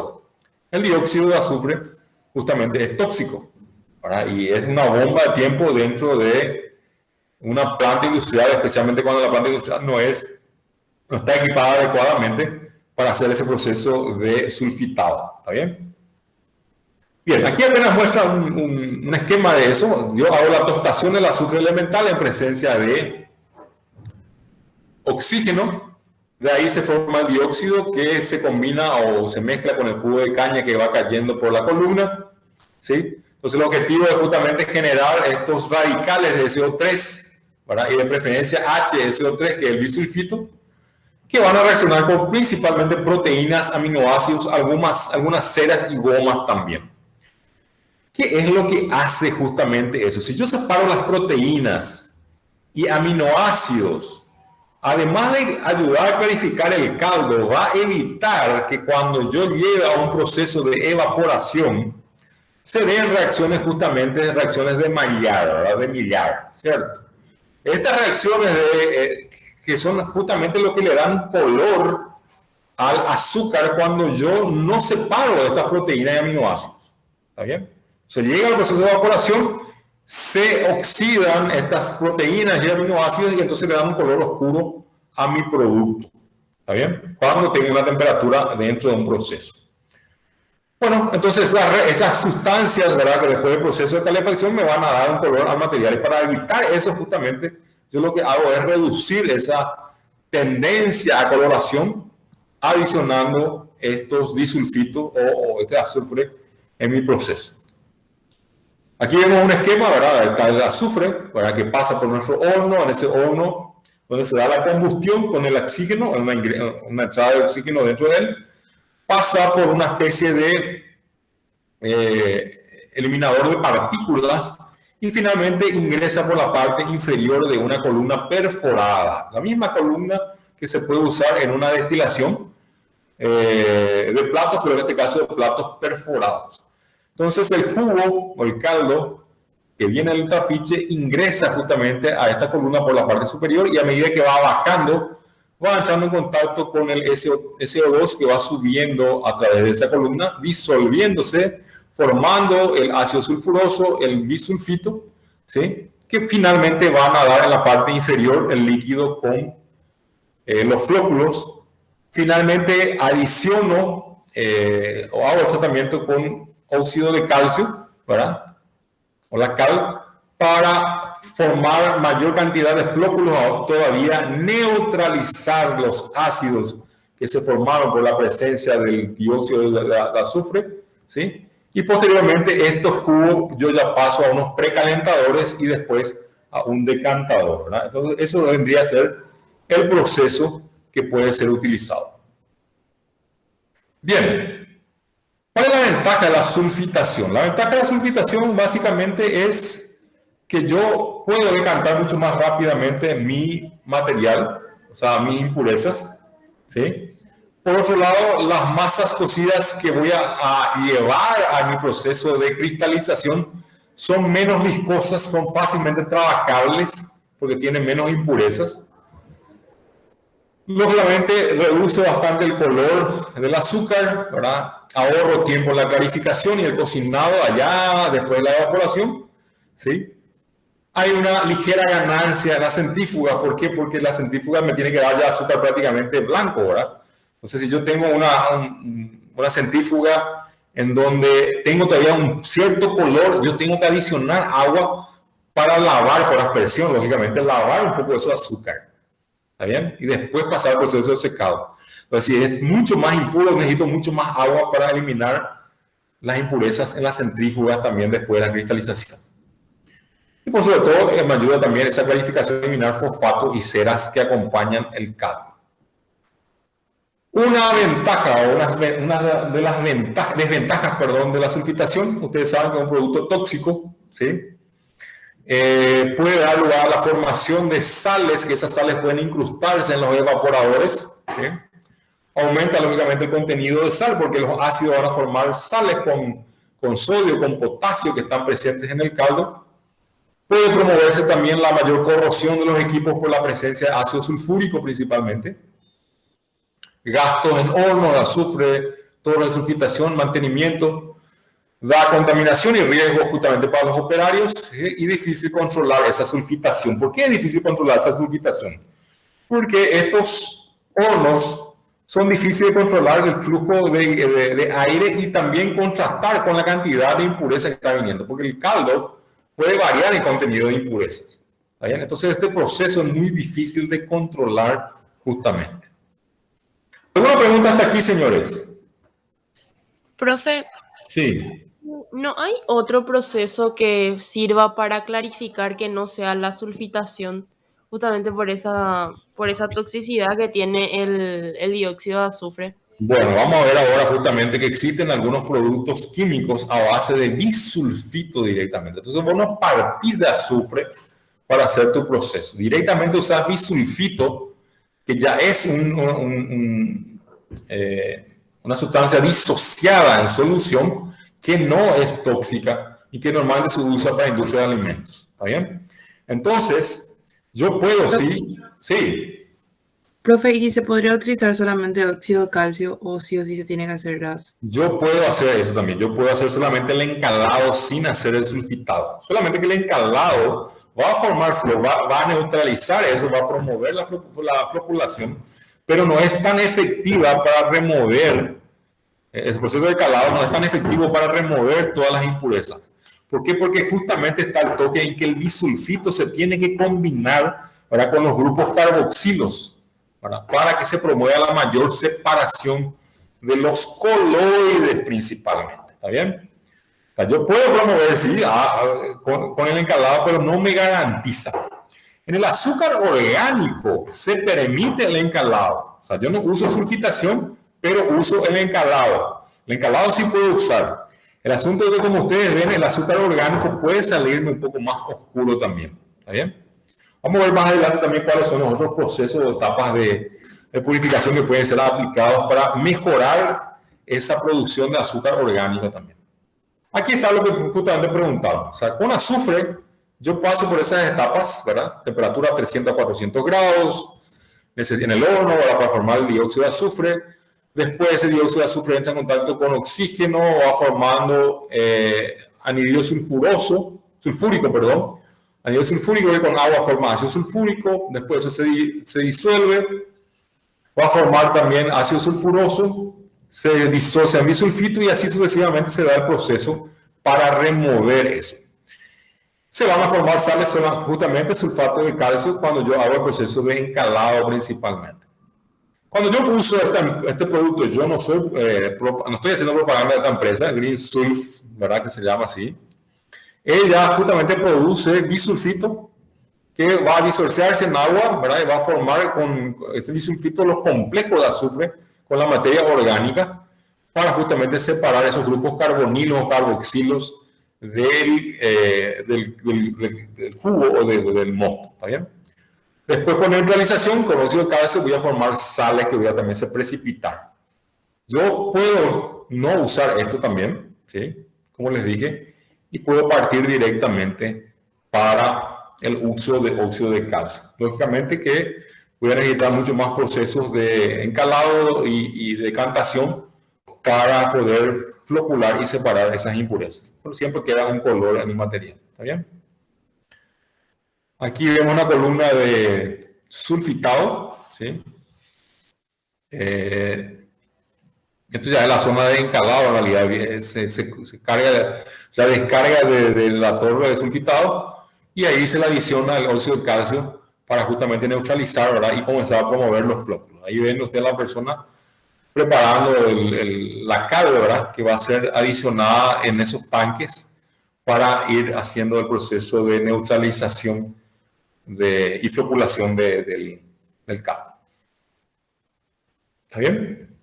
Bueno, en resumen, señores, esa caña, necesito que esa caña llegue con una concentración de sacarosa superior, de preferencia al 14%, con un pol superior al 14%, con una cantidad de fibra no mayor al 13% y con baja cantidad de azúcares reductores, justamente para que podamos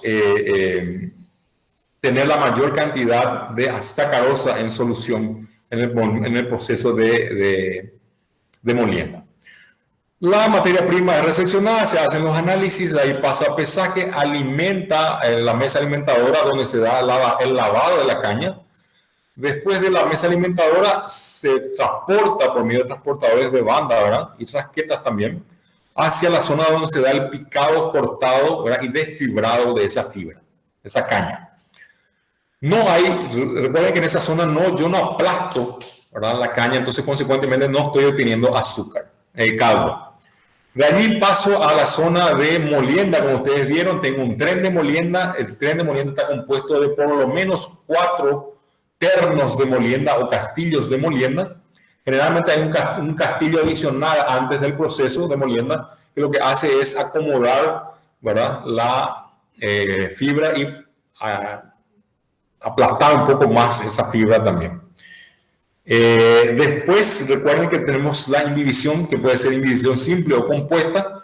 Cuando yo hago imbibición simple, adiciono solamente en un terno de molienda. Y cuando hago imbibición compuesta, ya con jugo mixto, entonces adiciono agua en el último terno.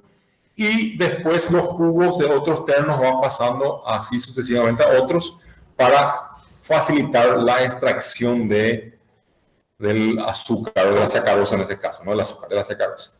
Después paso por el proceso de purificación. Puedo no pasar por una filtración antes de ese caldo. Paso al proceso de sulfitado. Y finalmente hago el encalado para neutralizar y promover la floculación de las impurezas. ¿Está bien? Quedamos aquí entonces, señores. ¿Alguna pregunta? Profe, Sí. entonces hoy en día se sigue utilizando el proceso de la quema de azufre o se usa más el metabisulfito que... Y depende de la fábrica, es mucho más barato partir del azufre. Si ya tenés tu columna, ¿verdad? Si ya tenés tu columna, tenés tu quemador, Ya tenés. ¿verdad? Si yo no tengo eso, ¿verdad? Y yo quiero evitar justamente y cumplir normas de seguridad y normas ambientales, yo recurro a bisulfito, compro bisulfito y pronto, ¿verdad? Profe, ¿y el azufre, el mineral de azufre cuál es? Es azufre puro. El mismo azufre que usa Fluoder para hacer su ácido sulfúrico. Aquel que viene en barcaza, el azufre amarillo, ¿verdad? ¿De dónde viene eso? Eso viene de Uruguay o sea, en realidad viene a través de Uruguay, ¿verdad? Viene de India, de China, ¿verdad? Si les toca la oportunidad de ir a Fluoder, si da la cuestión de la visita, van a ver ustedes montañas y montañas de azufre, ¿verdad? Parqueados afuera en el patio, para justamente después utilizar para la fabricación de ácido sulfúrico. El mismo azufre amarillo que ustedes tienen. Antiguamente, ¿verdad? Las mamás, si pregúntenle a sus mamás y a su abuela, se usaba barritas de azufre justamente como desinfectante, ¿verdad? Y se pasaban esas barritas de azufre por la piel a veces para justamente desinfectar, ¿verdad? Cuando alguna persona estaba con algún problema de piel. O también esas barritas se usaban para calentar la piel cuando uno tenía golpes y todo eso, ¿verdad? Interesante, esas cosas ya no se hacen más ahora, ¿verdad? Pero antiguamente se hacía o se usaba el azufre justamente para eso. ¿Alguna otra pregunta, señores? Sí. Aparte de los fertilizantes orgánicos y demás, y el clarificado, ¿hay otra diferencia que se tenga en cuenta para diferenciar el azúcar orgánico del clarificado?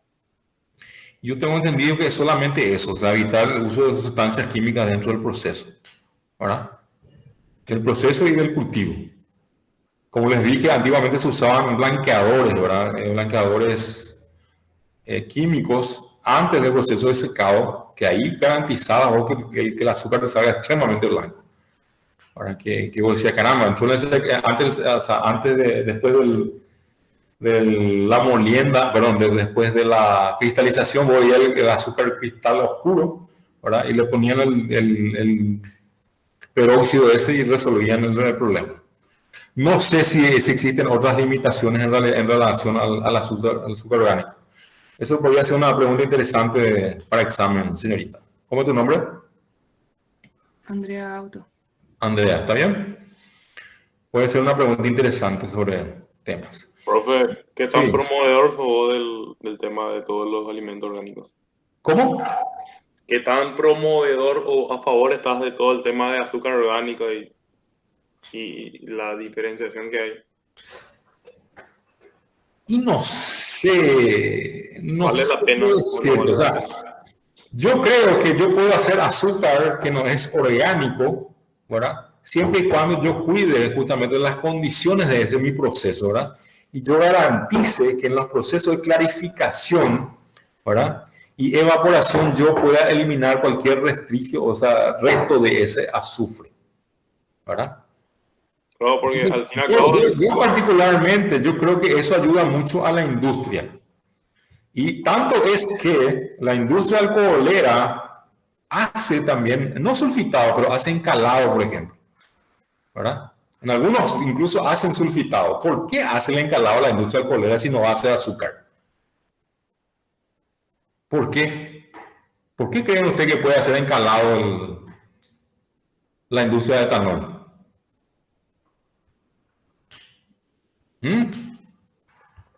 Para clarificar. Exactamente, o sea, yo necesito Para cierta que el clarificación también. sea más puro. Cuanto más claro es mi caldo, sea para azúcar o para fermentación, yo promuevo mayores rendimientos, ¿verdad? Tanto de evaporación, cristalización, como también proceso fermentativo. Entonces, cuanto menos impureza, mejor, porque ese proceso de clarificación también arrastra bacterias que pueden ser adicionadas, ¿verdad? Yo puedo adicionar bactericidas justamente también en esos caldos para justamente evitar la proliferación de microorganismos que pueden degradar la sacarosa, ¿verdad? Que no es mi intención, por ejemplo, especialmente en la fabricación de azúcar. ¿Ah? Si yo estoy a favor o no a favor de la obtención de azúcar orgánico o no, relativo. Yo no consumo azúcar orgánico porque es muy caro. ¿Está bien? Eso ya depende un poco de cada una de las personas. Como le dije, si las operaciones se conducen de forma de que no exista resto de compuestos en esos azúcares, ahí no hay problema. Yo no tendría problema. Claro, pues el discurso pues es el uso de químicos y el riesgo que, como decir, que quede resto de eso. Bueno, algo Pero sí es algo que se viene usando hace... Bueno, y saben que es el mismo caso que seguro ustedes escucharon de usar el dióxido de cloro para matar el coronavirus, ¿verdad? Es más o menos eso, o sea, ¿está a favor o está en contra? Y simpático, les cuento yo a ustedes, me fui a una planta, a una empresa que quería contratar nuestro servicio para diseñarle una planta de tratamiento de agua. Y lo primero que el dueño de la empresa nos ofreció cuando comenzaba la pandemia eran unos vidrios, unos frasquitos conteniendo dióxido de cloro, ¿cierto? Y lógicamente yo no acepté, le dije que le agradecía mucho, pero que no era posible porque eso genera sustancias altamente oxidantes y que eso a la larga puede hacer mal a cualquiera, ¿verdad? Y él me decía que no, que él ya estaba consumiendo, que por eso él no le pegó el coronavirus supuestamente, ¿verdad? Y notablemente hay un grupo en WhatsApp que cuando ustedes se formen como ingenieros químicos van a ver, hay un grupo en WhatsApp justamente que es del gremio de ingenieros químicos. Y ahí hay ingenieros químicos que defienden el uso del dióxido de cloro, y lógicamente están los que no defienden eso. Y la misma cosa, si nosotros tiramos eso a debate, ¿verdad? Mucha gente van a decir porque se usa productos químicos no es bueno, ¿verdad? Y otros van a decir que no, que es posible usar productos químicos.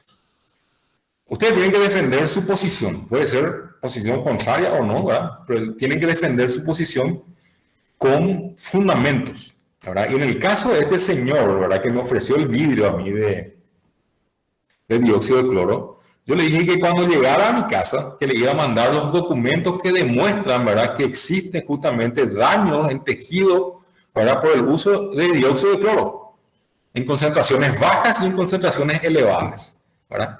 Y agarré y junté, es tan simple, entrar en internet, buscar en Google papers en inglés que hablan justamente del dióxido de cloro y su efecto negativo en la salud humana. Y encontré unos 10 papers, le mandé los 10 papers y le dije que cuando quería podíamos reunirnos para conversar sobre el asunto, que podía explicarle en qué consistían todos esos ensayos, ¿verdad? Todo lo que ustedes van a discutir y todo lo que puedan apoyar, fundamentense, o sea, usen fundamento teórico, ¿verdad? No digo que ustedes tienen que saber todo, yo no sé todo, nadie sabe todo, Mario no sabe todo, ¿verdad? Pero la idea es tratar de siempre justificar, ¿verdad? Sus afirmaciones, ¿verdad? Con algo.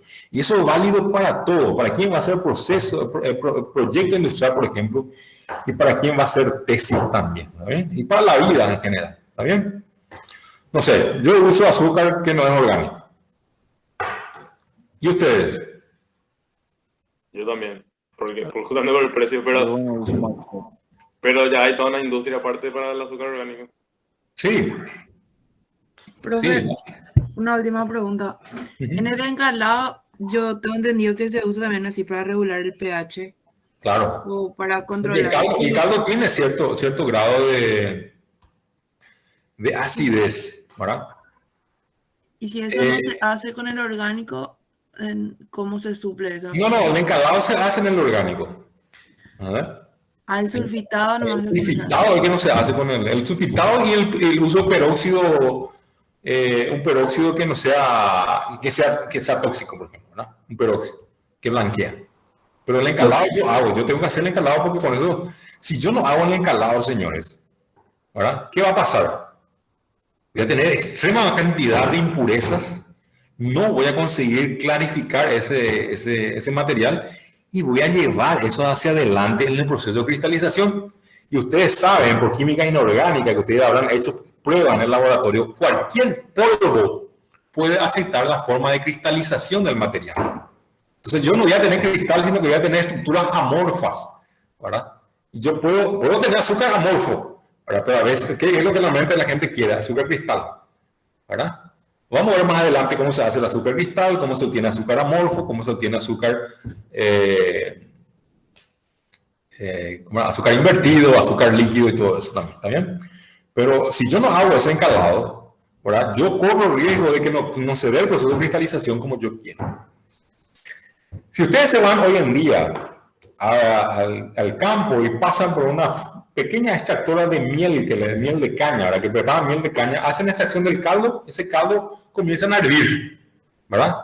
¿Y cómo se queda después de hervir y evaporar eso? Se forma una bandeja, o sea, cargan en una bandeja eso, se va evaporando y se forman una masa cristalina, ¿cierto?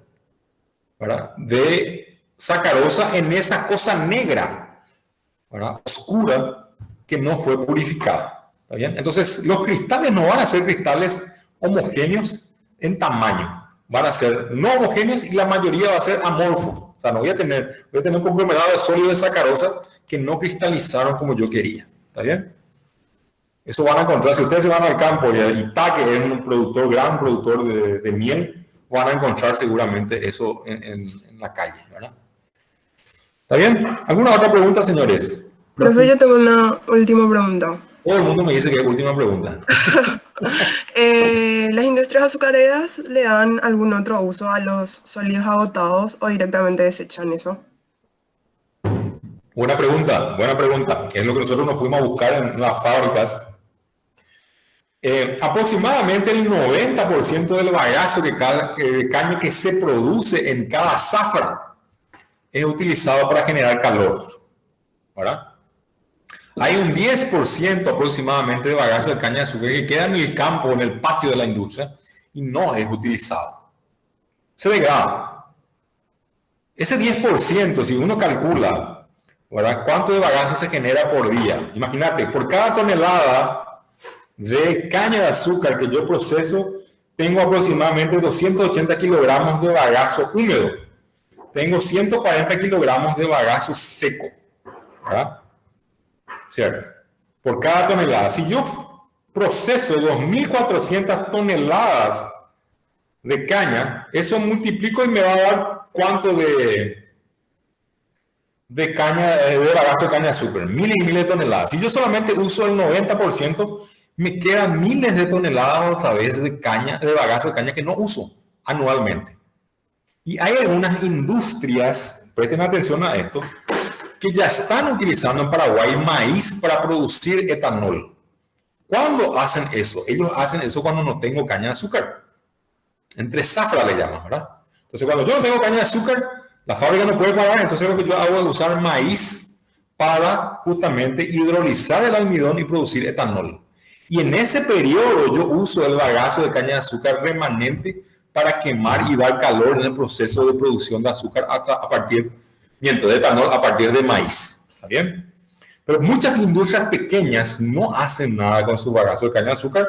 En algunos casos ellos dan, ¿verdad?, para alimentación de ganado, ¿verdad?, pero no da mucha fibra eso. O sea, da fibra, pero no da mucha alimentación porque ya prácticamente no tiene nada de ese bagazo, ¿verdad? Y sí, hay un gran porcentaje de bagazo de caña de azúcar que no he utilizado. ¿Y qué puede hacerse con eso? Yo puedo hidrolizar eso para obtener etanol de segunda generación, como se está haciendo ya hoy en día en Brasil. Que tarde o temprano se va a hacer aquí en Paraguay, ¿verdad?, utilizando ya enzimas para acelerar ese proceso. Disculpame, tengo una pregunta más. Que hablaste que el maíz se hidroliza su almidón. ¿Y esa hidrólisis no se puede hacer con el almidón de la mandioca para hacer etanol? Claro que yo puedo hacer también hidrólisis con etanol de mandioca, ¿verdad? Pero ¿qué pasa? La calidad del almidón de maíz es mucho más interesante porque ya también me da muchos nutrientes para mi proceso fermentativo. ¿Está bien? Entonces lo que yo hago es una hidrólisis previa, hidrolizo eso, y el hidrolizar también ya libero aminoácidos que contiene el maíz. ¿Está bien? Okay. Por el valor nutricional que tiene el maíz es más interesante. Para la fermentación. ¿Está bien? Entonces yo ya tengo nutrientes ahí, entonces mi proceso de fermentación normalmente son más acelerados en ese caso. Yo les recomiendo mucho que hagan una pasantía. Y hagan pasantía no curricular, no hace falta que sea pasantía en sus vacaciones. Nosotros hacíamos pasantía en las vacaciones, nos íbamos un mes a hacer pasantía de nuestra cuenta, sin pedirle nada a la facultad, directamente consultamos. ¿Se puede hacer pasantía? Se puede. Ah, vengan. ¿Verdad?